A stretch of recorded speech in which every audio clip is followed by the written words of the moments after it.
ये वीडियो ओडिशा संबलपुर जोटी 183 guard post पर 8000 अधिक एस्पिरेंट आसी तमें देख आयरनी कथा जो परीक्षा रे पंचम पास होगा दरकार से ग्रेजुएट्स MBA डिप्लोमा होल्डर्स इत्यादि आसी यह आम देश में साधारण कथा। आपण मान मन थी यूपी रे पियन जॉब 3700 PhD होल्डर अप्लाई करते कहीं कारण आम एजुकेशन सिस्टम 1935 मसीह ब्रिटिशर मान द्वारा डिजाइन कराइला जो टाइम रे ईस्ट इंडिया कंपनी को विश्वस्त सस्ता वर्कर दरकार थिले से घोषिबा एग्जाम दबा और टेक्स्ट बुक वर्कशिप द्वारा मशीन भली वर्कर बनाई जाउथुला जो माने निजे किछि न भाबिबे बस ऑर्डर फॉलो करिवे।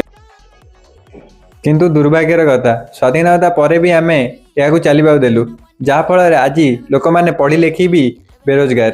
जदि चेंज आनिबार अच्छी आमको प्रथम एजुकेशन सिस्टम आनिया पड़ो कारण आम यह पिला मानकर फेलियर नुहे यह एजुकेशन सिस्टम फेलियर। यदि वीडियो भल लगी लाइक कमेंट शेयर करूँ एभली इनफॉर्मेटिव वीडियो आम चैनल को सब्सक्राइब कर।